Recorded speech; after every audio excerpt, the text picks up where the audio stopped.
ನೀವೇನಂತೀರಾ? ದೇವ್ರು ಎಲ್ಲಿದ್ದಾರೆ? ಸ್ವರ್ಗದಲ್ಲಿದ್ದೀರಾ, ಇದ್ದಾರೆ, ವೈಕುಂಠದಲ್ಲಿದ್ದಾರೆ ಅಂತ ಅಂತೀವಿ. ಸ್ವರ್ಗ ಎಲ್ಲಿದೆ ಅಂತೀವಿ? ಆಕಾಶಗಳು ಯಾವತ್ತಾದ್ರೂ ನೋಡಿ ನಾವು ತಪ್ಪು ಮಾಡ್ಬೇಕಾದ್ರೆ ಭಯ ಪಟ್ಟಿದ್ದೀವ? ಅದೇ ಹೇಳ್ತಾ ಇದ್ದಾರೆ, ದೇವ್ರು ನೀತಿವಂತನೂ ಇಲ್ಲ, ಒಬ್ಬನಾದರೂ ಇಲ್ಲ, ತಿಳುವಳಿಕೆ ಉಳ್ಳವನೂ ಇಲ್ಲ, ದೇವರನ್ನು ಹುಡುಕುವವನು ಇಲ್ಲ. ದೇವರನ್ನು ಹುಡುಕ್ತಾ ಇಲ್ಲಂತೆ. ಮತ್ತೇನನ್ನು ಹುಡುಕ್ತಾ ಇದೀವಿ ನಾವು? ಫಿಲಂ ಟಾಕೀಸ್ಗಳು, ವ್ಯಭಿಚಾರ ಮಾಡಿಸಿಕೊಳ್ಳುವಂಥ ಸ್ತ್ರೀಯರು, ಬಾರ್ ಅಂಗಡಿಗಳು, ಪಬ್ಗಳು, ಕ್ಲಬ್ಗಳು, ಇದನ್ನು ಹುಡುಕ್ತಾ ಇದೀವಿ ನಾವು ಈ ಲೋಕದಲ್ಲಿ. ಇದು ಎಷ್ಟು ವರ್ಷ ಇದ್ರೂ ಸುಖ ಅನುಭವಿಸೋಕ್ಕಾಗುತ್ತೆ ನಾವು?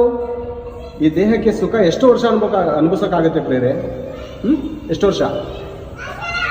40, 50, 60,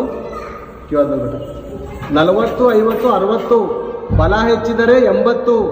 ಕಷ್ಟ ಸಂಕಟಗಳು ಆಮೇಲೆ ಸ್ಟಾರ್ಟ್ ಆಗುತ್ತೆ, ಆರಂಭವಾಗುತ್ತೆ. ಕಷ್ಟ ಸಂಕಟಗಳೇ ಇದರ ಆಡಂಬರ. ಇದು ಬೇಗನೆ ಗತಿಸಿ ಹೋಗುತ್ತೆ ಈ ದೇಹ. ಹೌದಾ? ಈ ಚರ್ಮ ಐತಲ್ಲ, ಸುಂದೋಗುತ್ತೆ, ಬಾಡೋಗುತ್ತೆ, ಇದು ಭಸ್ಮ ಆಗುತ್ತೆ ಒಂದ್ ದಿವಸ ಖಂಡಿತ. ನಿಮ್ಮ ತಾತಂದಿರನ್ನು ನೋಡಿ, ನಿಮ್ಮ ಅಜ್ಜಿಂದಿರನ್ನು ನೋಡಿ, ಇಲ್ಲ ನಿಮ್ಮ ತಂದೆ ತಾಯಿಯರನ್ನು ನೋಡಿ ಒಂದ್ಸರಿ ಪರೀಕ್ಷೆ ಮಾಡಿ. ಏನಾಗಿದೆ ಅವ್ರ ದೇಹ?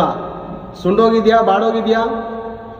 ಆಕರ್ಷಣೆಯಾಗಿ ಹೂವಿನಂತೆ ಅರಳುತ್ತಿದ್ದಂಥ ಆ ದೇಹವು ಸಂಜೆ ಆದ ಮೇಲೆ ಹೂ ಬಾಡುವ ರೀತಿಯಲ್ಲಿ, ಹುಲ್ಲು ಬಾಡುವಂಥ ರೀತಿಯಲ್ಲಿ ಮನುಷ್ಯನ ಜೀವನ ಹುಲ್ಲು ಒಣಗಿ ಹೋಗಿದೆ, ಹೂವು ಬಾಡು ಹೋಗುವಂಥ ರೀತಿಯಲ್ಲಿ ದೇಹ ಒಣಗೋಗುತ್ತೆ, ಬಾಡೋಗುತ್ತೆ, ಸಂದೋಗುತ್ತೆ. ಇದು ಒಳಗಡೆ ಅಂತ ಆತ್ಮವನ್ನು ಕಾಪಾಡೋದಕ್ಕೆ ಪ್ರಯಾಸ ಪಡಬೇಕು. ಆತ್ಮಕ್ಕೆ ಸಂಬಂಧಪಟ್ಟಂಥ ವಿಷಯದಲ್ಲಿ ನಾವು ಭಕ್ತರಾಗಿ ಜೀವಿಸಬೇಕು.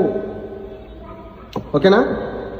ಎಲ್ಲರೂ ದಾರಿ ತಪ್ಪಿ ನಡೆಯುತ್ತಾರೆ, ಎಲ್ಲರೂ ದಾರಿ ತಪ್ಪಿದ್ದಾರೆ. ಏನ್ ಬೇರೆ ಮನೇಲಿ ಒಂದು 4 ಜನ ಮಕ್ಕಳನ್ನ ಇತ್ತಂತ ದೇವರು, ಒಬ್ರು ಅಥವಾ ಇಬ್ರು ಹೇಳ್ದೆ ಮಾತು ಕೇಳದೆ ತುಂಟರಾಗಿ, ಪೋಲಿಗಳಾಗಿ, ಪೋಖರಿಗಳಾಗಿ ಅಲಿತಾ ಇದ್ರೆ ತಂದೆ ತಾಯಿಗಳಿಗೆ ನೋವು ತಡ್ಕೊಳಕ್ಕಾಗಲ್ಲದೆ.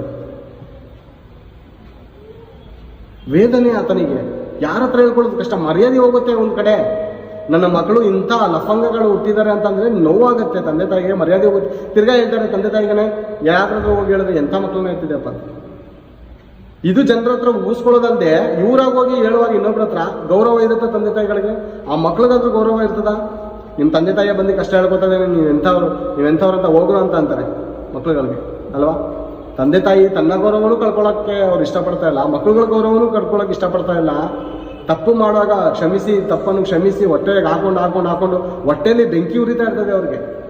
ಮಕ್ಳುಗಳ ಎಲ್ಲ ತುಚ್ಛ ಕಾರ್ಯಗಳನ್ನು ನೋಡಿದಂಥ ತಂದೆ ತಾಯಿಗಳು ಕೊರಗಿ ನರಳಿ ವೇದನೆ ಪಟ್ಟು ರೋಗ ಬಂದು ಸತ್ತೋಗ್ತಾ ಇದ್ದಾರೆ.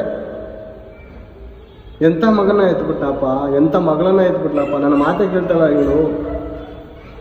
ನೀಚಳಾಗಿ ದುಷ್ಟಳಾಗಿ ಅರಬೆತ್ತಲ ವಸ್ತ್ರ ಹಾಕೊಂಡು ತಿರುಗ್ತಾ ಇದ್ದಾಳೆ. ಹೋಗೋಬರೋ ಹುಡುಗರೆಲ್ಲ ನನ್ನ ಮಕ್ಕಳನ್ನ